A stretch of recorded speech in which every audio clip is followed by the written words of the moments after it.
کھلانا ہے، اور فرمایا جیسا تم نے پہننا ہے ویسا اسے پہنانا ہے۔ اور پھر میرے حبیب کریم علیہ الصلوۃ والسلام نے ارشاد فرمایا اس کی ہمت سے بڑھ کر تم اس پر بوجھ نہیں ڈال سکتے، جتنا کام وہ کر نہیں سکتا اتنا تم اسے دے نہیں سکتے۔ اور فرمایا اگر اتنا کام دینا ہے جو اس کی ہمت سے زیادہ ہے تو میں اس کے مالک کو کہتا ہوں وہ بھی اٹھ کے مزدور کے ساتھ کام پہ لگ جائے، اٹھے اس کے ساتھ کام میں شریک ہو جائے۔ مزدوری کا بھی تعین فرمایا، اور پھر اس کو کام کس مقدار کا دینا ہے، مزدور کو کس قدر زیادہ اس پر بوجھ ڈالا جائے گا، یہ بھی مصطفیٰ کریم نے بیان فرمایا۔ فرمایا جو لا یکلف اللہ نفسا الا وسعها، اللہ بھی تم پر وہ بوجھ نہیں ڈالتا جو تم اٹھا نہیں سکتے، تو کسی مزدور کو تم ایسا کام نہیں بتاؤ گے۔ حضرت عثمان غنی رضی اللہ تعالیٰ عنہ ایک دن حضرت عمر فاروق سے کہنے لگے عمر بس کر دے یار، تیرے بعد بھی تو لوگوں نے خلیفہ بننا ہے، کیسے کوئی تیرے رستے پہ چلے گا؟ تو حضرت عثمان غنی سے جناب عمر کہنے لگے کیا ہو گیا؟ آپ فرمانے لگے کل میں دیکھ رہا تھا کہ لوگ باغ میں مزدوری کر رہے تھے اور آپ امیر المومنین ہو کے ان کا ہاتھ بٹا رہے تھے، ہاتھ بٹا رہے تھے۔ تو حضرت عمر کہنے لگے بوڑھے تھے، بیمار تھے، مزدوری کر رہے تھے تو پسینہ بہہ رہا تھا، کیا ہو گیا اگر تھوڑا سا میں نے ساتھ دے دیا؟ حضرت جناب سیدنا فاروق اعظم یہ لفظ کہتے ہوئے رو پڑے۔ آپ فرمانے لگے میں کسی بادشاہ کا شہزادہ نہیں، میں بھی اسی باپ کا بیٹا ہوں جو اونٹ چرا کے گزارا کیا کرتا تھا۔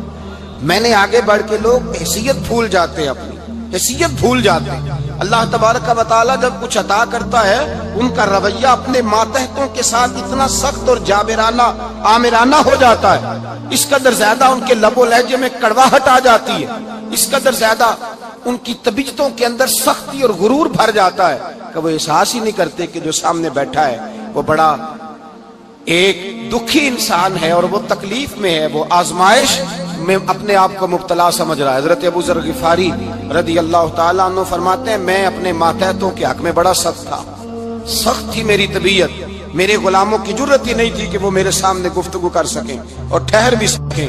فرماتے ہیں جس دن میں کلمہ پڑھنے گیا، جس دن میں حضور کی بارگاہ میں، تو میں نے کہا حضور کوئی خاص نصیحت؟ تو نبی پاک نے فرمایا میری نصیحت تیرے لیے یہ ہے کہ جیسا تو نے کھانا ہے ویسا ہی غلام کو کھلانا ہے، جیسا تو نے پہننا ہے ویسا ہی غلام کو پہنانا ہے۔ حضرت ابو ذر کہتے ہیں جو میرے اندر کمی تھی وہی میرے نبی نے نصیحت کر دی، جو میرے اندر کوتاہی تھی وہی غیب جاننے والے رسول نے بتلا دی۔ فرماتے ہیں میں گھر گیا، جب میں جاتا تھا تو ملازموں کا سانس خشک ہو جاتا تھا، وہ کانپنے ہانپنے لگتے تھے کہ جانے اب یہ کیا کرے گا۔ حضرت ابو ذر غفاری فرماتے ہیں میں گیا، ایک شخص سے میں نے کہا کھانا پکاؤ، کھانا پکایا، دسترخوان پہ لگایا اور اپنے سارے ملازموں کو کہا آؤ یار میرے ساتھ بیٹھ کے روٹی کھاؤ، آؤ سارے میرے ساتھ بیٹھ کے کھانا کھاؤ۔ فرماتے ہیں انہوں نے کھانا کھایا، پھر میں ان کو بازار لے گیا، جیسے کپڑے میں پہنتا تھا ویسے میں نے ان کے لیے بھی خریدے۔ فرماتے ہیں میرے غلام کہنے لگے آقا خیر تو ہے نا، خیریت تو ہے نا، کیا ہوا؟ مزاج مبارک تو ٹھیک ہے، کیا ہو گیا؟ اور یہ جو ہم فضا کو اتنا خوبصورت دیکھ رہے ہیں اور یہ جو ہم اتنی پیاری ریم جھیم برستی دیکھ رہے ہیں یہ جاری رہے گی یا ایک دن کی ہے؟ تو حضرت ابو ذر غفاری رو پڑے، کہنے لگے اب تمہیں ابو ذر غفاری بدلا ہوا ملے گا، اس لیے کہ اب میں وہ نہیں رہا، اب میں رسول اللہ کا کلمہ پڑھ کے غلام مصطفیٰ بن گیا ہوں، اب میں بدل گیا ہوں، میری طبیعت بدل گئی۔ غلاموں کے حق میں حضرت مولا علی شیر خدا غلام کو لے کر کے گئے دکان پر، حضرت مولا علی غلام کو لے کر گئے کپڑے کی دکان پر، 2 جوڑے خریدے، ایک کم قیمت کا ایک زیادہ قیمت کا، ایک کم قیمت کا ایک زیادہ قیمت کا، 2 جوڑے خریدے۔ جب واپس لوٹے تو غلام سے کہنے لگے تو اپنا لے لے۔ غلام کو پتا تھا کہ اس زمانے میں ہوتا کیا تھا، اس نے کم قیمت کا جوڑا اٹھایا۔ حضرت علی فرمانے لگے عجیب آدمی ہے، یہ تو تیرا نہیں، یہ تو میرا ہے۔ اس نے کہا حضور کس طرح سے؟ آپ فرمانے لگے تیرے لیے قیمتی جوڑا اس لیے خریدا ہے کہ تو جوان ہے، اور میں نے اپنے لیے اس لیے چھوٹا خریدا ہے کہ میں تو اب بوڑھا ہو گیا ہوں، مجھے تو حاجت نہیں۔ کہنے لگا حضور بوڑھے اور جوان کا مطلب نہیں، آپ علی ہیں، من کنت مولا فہذا علی، علی مولا، علی مولا، آپ چونکہ مولا علی ہیں اور آپ امیر المومنین ہیں، لہذا آپ نے تخت پر بیٹھنا ہے، آپ نے سلطنت کو چلانا ہے، آپ پہنیے۔ حضرت علی فرمانے لگے تو میرا غلام بنا ہے نا، تو نے ابھی میرے نبی کا دیدار نہیں نہ کیا، تو بعد میں آیا ہے نا، اگر تو اس دور میں ہوتا تو جان جاتا۔ کہ یہ عمل میرا ہے پر اس کے پیچھے جو نصیحت کے پھول ہیں وہ مصطفیٰ کے عطا فرما. ایک دفعہ نا حضرت ابو بکر صدیق اور جناب عمر فاروق کی نا کسی بات میں شکر رنجی ہو گئی، اختلاف رائے ہو گیا. تو جناب عمر ذرا ڈاڈی طبیعت کے بندے تھے، ڈانٹ دیا ابو بکر صدیق کو. تو صدیق ایک بار نرم بندے تھے، ماڑے دا کی کام محمد نس جانا یا رونا. تو وہ گا کے نا تو پہلے گھر روئے، پھر حضور کے پاس چلے گئے. جناب عمر کہتے ہیں مجھے بھی خیال آیا کہ یار یہ مجھے نہیں کرنا چاہیے تھا. تھوڑی دیر کے بعد اچھے لوگ جو ہوتے ہیں ان کا غصہ جلدی اتر جاتا. کہتے ہیں میں نے جا کے جناب صدیق اکبر کے دروازے پہ دستک دی تو پتہ چلا وہ تو گھر ہی نہیں. میں سمجھ گیا، میں ڈر گیا، میری ٹانگیں کانپنے لگی. کیوں ڈر رہے ہو عمر؟ فرمانے لگے اس لیے ڈر رہا ہوں کہ ابو بکر جب اپنے گھر نہیں ہوتے تو دروازہ رسول پہ ہوتا. ساری بات تو سنا دی ہوگی. فرماتے ہیں میں نبی پاک کی بارگاہ میں پہنچا، سامنے ابو بکر بیٹھے ہیں، پشت مبارک میرے کریم رسول کی کعبے کی جانب، چہرہ صدیق اکبر کی جانب، دونوں کی گردنیں جھکی ہوئی. جناب عمر پاک فرماتے ہیں کہ میں بیٹھا تھا اور سوچ رہا تھا. سلام لی، جواب ملا، پر گردنیں نہیں اٹھائیں دونوں نے، مقدس گردنیں جھکی رہی. میں سوچ رہا تھا کہ اب حضور مجھے ڈانٹیں گے تو میں صدیق کے پیر پکڑوں گا، میں علی کو سفارشی بناؤں گا، میں منت کروں گا، لیکن کوئی بولے تو بات بنے نا. کہتے ہیں جب دیر ہو گئی، یہ سکوت بھی بڑا مشکل ہوتا ہے. اوہو، اگر کبھی وہ چپ کر جائے تو یہ بھی بڑا مسئلہ ہے، محبوب بھی چپ کر جائے.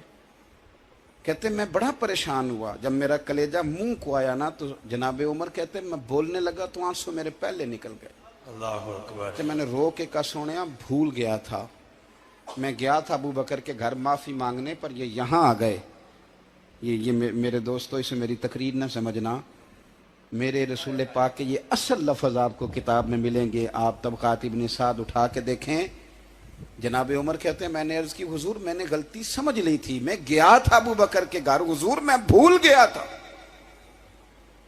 فرماتے ہیں نبی پاک نے جب گردن مبارک اٹھائی تو حضور کی داڑھی آنسوؤں سے بھری ہوئی.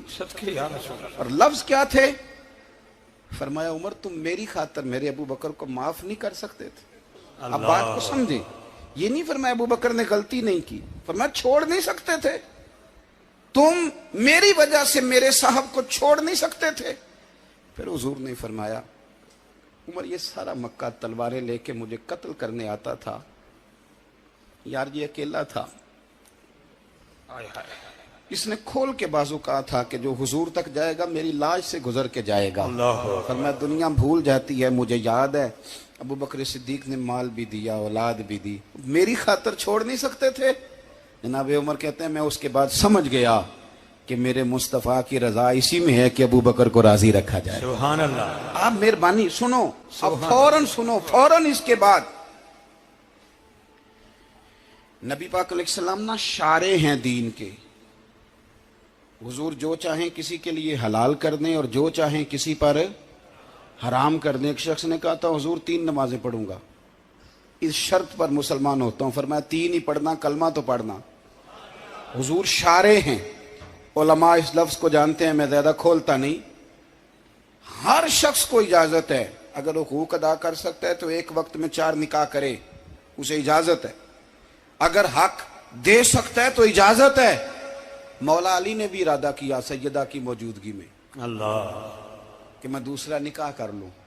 ساری کائنات کو اجازت ہے. تو سیدہ فاطمہ کے دل کو نہ تکلیف ہوئی، دوڑی آئی حضور کی بارگاہ میں. بی بی صاحبہ نے زندگی بھر کھل کے کوئی بات نہیں کی، آج بھی آئیں تو چپ کر کے بیٹھ گئیں. بیٹیاں بڑی پیاری ہوتی ہیں. ابا ہی انہیں بگاڑتا ہے، لاڈ ابا ہی دیکھتا ہے، کیا کریں مجبوری ہے. تو پھر میں نے دیکھا ہے بڑے بڑے سیانے ابے سگی بہن کے بیٹے کو بھی رشتہ دے کے نا، چاہے پالا بھی بھانجا خود ہی ہو تو گھر جا کے معافی مانگتے ہیں، پتر یہ جنی بھی خراب ہی نا میری وجہ تو ہی، تھوڑا خیال فرمائیں. بیٹی معاملہ بڑا عجیب ہے نا جی. تو سرور کائنات کے پاس سیدہ آئیں تو تھوڑے آنسو آنکھوں میں آئے. فرمایا فاطمہ کیا ہوا؟ عرض کی حضور کچھ بھی نہیں، سب کو جائز ہے تو علی کو بھی تو جائز ہے نا، نکاح کرنا چاہ رہے ہیں. حضور نے خطبہ دے دیا، مسجد میں لوگ جمع کر لیے. آج کس لیے اجتماع ہے؟ جہاد کی تیاری ہے، کوئی نئی آیت آئی ہے. فرمایا آؤ سارے مسجد میں. خطبہ کتنا مختصر سا،